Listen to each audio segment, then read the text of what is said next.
بسم اللہ الرحمن الرحیم۔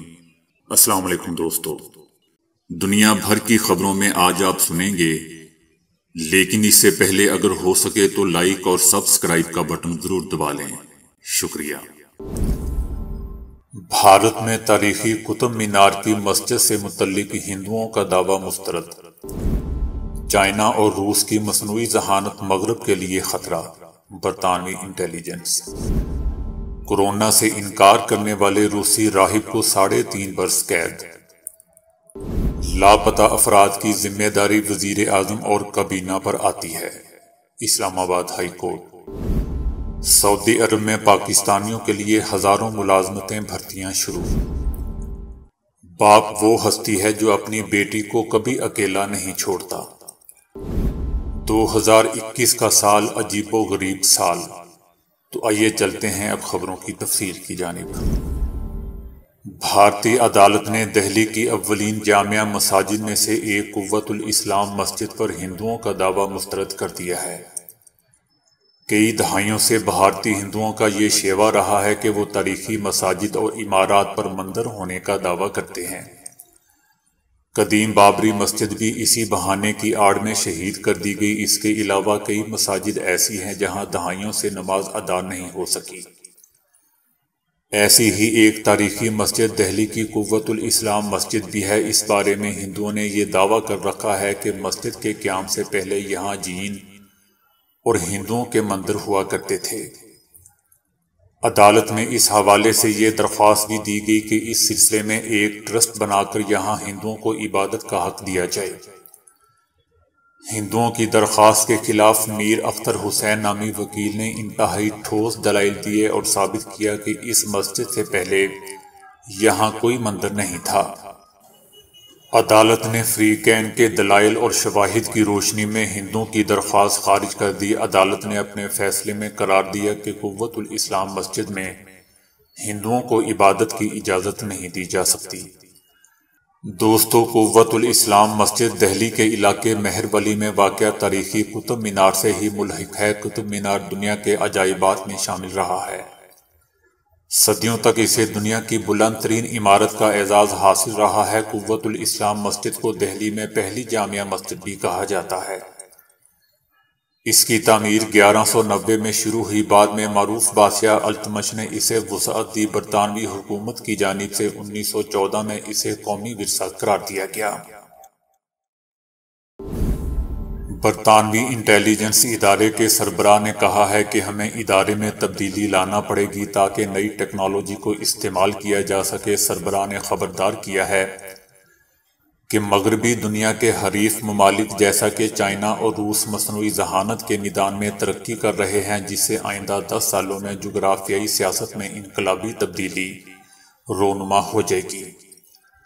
امریکہ، برطانیہ، روس اور چائنا کے خفیہ ادارے ٹیکنالوجی کے میدان میں تیزی سے ہونے والی تبدیلیوں کا مقابلہ کرنے کی کوشش کر رہے ہیں۔ ٹیکنالوجی میں پیش قدمی نے ہزاروں سال سے جاری روایتی جاسوسی کے طریقہ کار کو بھی چیلنج کیا ہے، جس میں انسانوں کی خدمات حاصل کی جاتی تھی۔ برطانوی انٹیلیجنس ادارے کے سربراہ رچرڈ مور نے کہا ہے کہ کوانٹم ٹیکنالوجی، حیاتیاتی انجینئرنگ، وسیع تر ڈیٹا کی موجودگی اور کمپیوٹر کے استعمال میں پیش قدمی سے خطرات لاحق ہیں جن سے مغربی ممالک کو نمٹنا ہوگا۔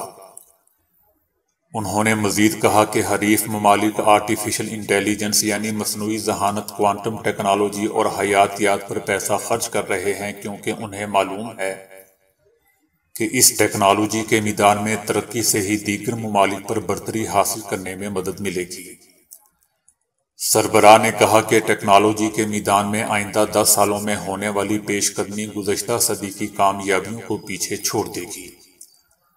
مغربی ممالک کے خفیہ اداروں کے لیے، بالخصوص روس اور چائنا کی انٹیلیجنس ایجنسیوں کی سرگرمیاں باعث تشویش ہیں، جو کئی اقسام کی جدید ترین ٹیکنالوجی کے حصول میں مغربی ممالک کو پیچھے چھوڑ گئی ہیں۔ مغربی انٹیلیجنس ایجنسیوں کو خدشہ ہے کہ چند دہائیوں میں چائنا کا تمام آنے والی اہم ٹیکنالوجی پر غلبہ ہوگا۔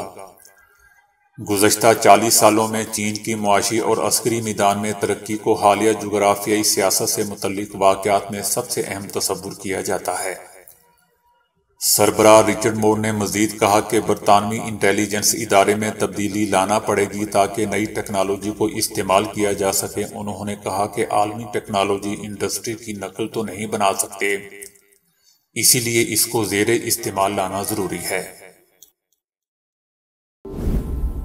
روس میں فادر سرگئی نامی ایک راہب کو کورونا سے انکار کرنے کی پاداش میں 3.5 برس قید کی سزا سنائی گئی ہے۔ راہب نے گزشتہ برس اپنے درجنوں پیروکاروں کے ساتھ خود کو ایک خانقاہ میں مورچہ بند کر لیا تھا۔ روس کی ایک عدالت نے فادر سرگئی کو اپنی جان لینے پر اکسانے مذہبی عقائد کو مجروح کرنے کا مجرم پایا۔ فادر سرگئی کو گزشتہ برس دسمبر کے آخر میں اس وقت گرفتار کیا گیا تھا جب روس کی پولیس اور خفیہ اداروں نے یورال کے پہاڑوں میں ان کی خانقاہ پر دعویٰ بول دیا تھا، اور اس راہب کے کچھ پیروکاروں نے چھاپوں کے دوران مزاحمت بھی کی تھی۔ جبکہ منحرف راہب کو ماسکو لے جایا گیا تھا۔ فادر سرگئی کی لمبی سرمئی داڑھی ہے اور وہ سیاہ لباس اور ٹوپی پہنتا ہے۔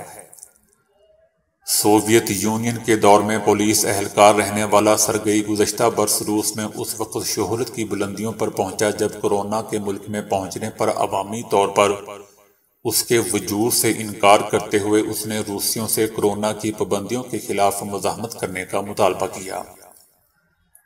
فادر سرگئی نے مبینہ طور پر اپنے کچھ پیروکاروں سے روس کے لیے مرنے کا مطالبہ کیا تھا اور استغاثہ نے ان پر متعدد لوگوں کو اپنے آپ کو مارنے کے لیے ترغیب دینے کی کوشش کرنے کا الزام لگایا تھا۔ چرچ کے حکام کی جانب سے انہیں وہاں سے نکل جانے کا حکم دینے کے باوجود انہوں نے یورال شہر کے باہر کئی ماہ تک خواتین کی خانقاہ جاری رکھی۔ روسی آرتھوڈوکس چرچ فادر سرگئی کو فرقہ پرست سمجھتا ہے اور کہتا ہے کہ ان کے خطبات توہین آمیز ہیں۔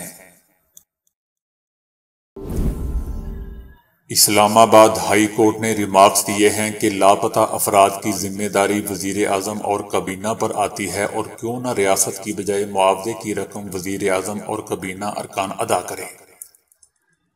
لاپتہ افراد کی فیملیز سڑکوں پر بھٹک رہی ہوتی ہیں۔ ریاست کی ذمہ داری ہے کہ ہر شہری کے بنیادی حقوق کا خیال رکھے۔ ریاست ماں کی جیسی ہے، اس کو اسی طرح نظر آنا چاہیے، ماں کی طرح ان کو لے کر جائیں، اس فیملی کو مطمئن کریں۔ ڈاکٹر شیری مزاری نے کہا کہ ہماری حکومت جبری گمشدگی کو سنگین جرم سمجھتی ہے۔ ان کا کہنا تھا کہ جمہوریت میں کسی کو لاپتہ کرنے کی اجازت کسی صورت نہیں دی جا سکتی۔ چیف جسٹس نے کہا کہ کیوں نہ ایک قانون بنایا جائے کہ جو ذمہ دار ہیں اس سے معاوضہ لیا جائے۔ اگر کوئی 2002 میں لاپتہ ہوا تو کیوں نہ اس وقت کے ذمہ داروں کو جرمانے کیے جائیں، کسی نہ کسی کو تو اس کا ذمہ دار ٹھہرانا چاہیے۔ ہماری آدھی زندگی غیر جمہوری حکومتوں میں گزری اور یہ انہی کا کیا کرایا ہے۔ تمام ایجنسیاں وفاق حکومت کے کنٹرول میں ہیں۔ الزام درست ہو یا نہ ہو، ذمہ داری ریاست کی ہے کہ وہ متاثرہ فیملی کو مطمئن کرے۔ اس سلسلے کو اب رکنا چاہیے۔ لاپتہ افراد کی ذمہ داری تو وزیر اعظم اور کابینہ ارکان پر ہی آتی ہے۔ سعودی عرب میں پاکستانیوں کے لیے ہزاروں ملازمتوں کے مواقع پیدا ہو گئے ہیں، جس کے لیے بھرتیاں بھی شروع کر دی گئی ہیں۔ 25 نومبر کو سعودی عرب کی جانب سے پاکستان سے براہ راست پروازوں کی بحالی کا اعلان کیا گیا تھا، جس کے ساتھ ہی سعودی عرب نے پاکستانیوں کے لیے ہزاروں ملازمتوں کے اشتہار بھی دے دیے ہیں۔ اعلان کے بعد ہی سعودی عرب میں حکومتی اور نجی سطح پر بھرتیوں کا سلسلہ شروع ہو چکا ہے۔ ملازمتوں میں ڈرائیور، کاریگر، عام مزدور، گھریلو ملازم، ڈاکٹرز اور انجینئر تک کے مواقع موجود ہیں۔ اس وقت بیرون ملک میں مجموعی طور پر ملازمتوں کی تعداد 1 لاکھ سے زائد ہے، جس میں 60 سے 70% سعودی عرب کے لیے ہیں۔ پچھلے سال بیرون ملک افراد کی تعداد 1,26,000 تھی، جبکہ اس سال اب تک 1 لاکھ افراد سعودی عرب گئے ہیں، جو کل جانے والوں کی تعداد کا 60% بنتا ہے۔ حکام کا کہنا ہے کہ امید ہے کہ اگلے 2 سالوں میں 8 لاکھ افراد کو بیرون ملک بھیجنے میں کامیاب ہو جائیں گے۔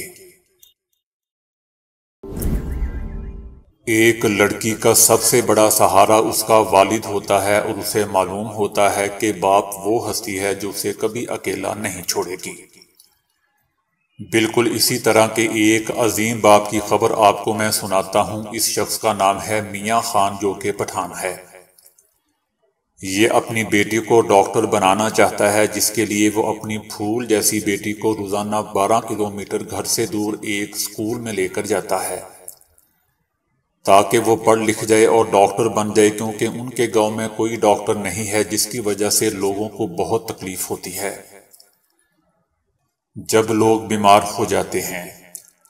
اپنی بیٹی کی کلاس ختم ہونے تک اسکول کے باہر تقریباً 4 گھنٹے بیٹھا رہتا ہے تاکہ اپنی بچی کو بحفاظت اسکول سے گھر لے جا سکے۔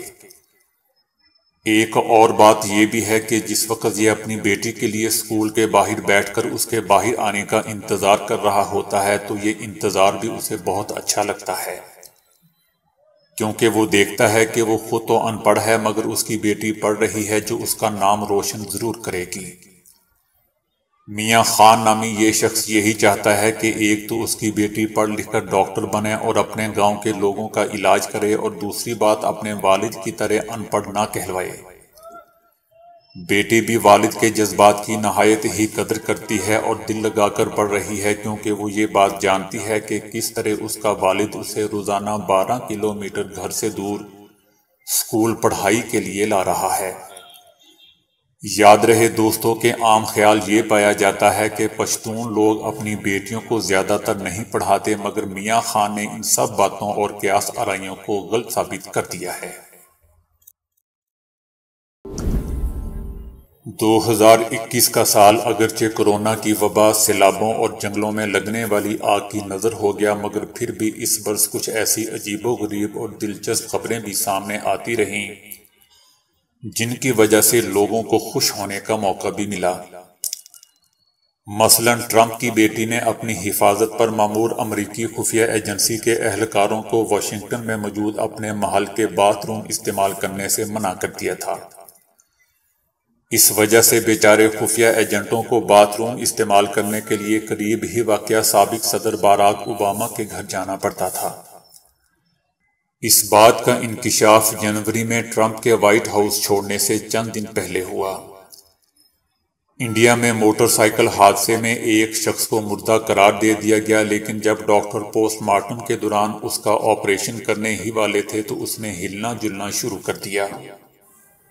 تائیوان کی حکومت اس وقت لوگوں کو نام تبدیل نہ کرنے کی اپیل کرنے پر مجبور ہوگی جب اپریل میں سوشی ریسٹورنٹ نے کہا کہ جن لوگوں کے نام سالمن مچھلی جیسے ہوں گے ان کو انعامات دیے جائیں گے، جس پر کسی نے اپنا نام سالمن پرنس اور کسی نے سالمن فرائیڈ رائس رکھ لیا۔ تائیوان کے ہی ایک کلرک نے ایک ہی مہینے کے اندر اس لیے 4 شادیاں رچا لیں کہ انہیں ہر شادی کے لیے تنخواہ کے ساتھ 8 چھٹیاں ملیں گی۔ ستمبر میں اس خبر نے سب کو حیران کر دیا کہ بطخیں بھی طوطوں کی طرح باتیں کر سکتی ہیں۔ حیاتیات کے ماہرین نے کہا کہ بطخیں نہ صرف انسانوں جیسی آوازیں نکال سکتی ہیں بلکہ وہ دروازہ بند ہونے کی آواز بھی نکال سکتی ہے۔ گھر میں نظر بند ایک شخص نے پولیس سے درخواست کی کہ انہیں جیل بھیج دیا جائے، کیونکہ وہ گھر میں اپنی بیوی کے ساتھ نتی ہو کر نہیں رہ سکتا۔ پولیس نے ان کی خواہش کا احترام کرتے ہوئے انہیں گھر سے جیل منتقل کر دیا۔ تو دوستو ابھی کے لیے اتنا ہی۔ ویڈیو کو لائک اور شیئر کرنے کا بہت بہت شکریہ۔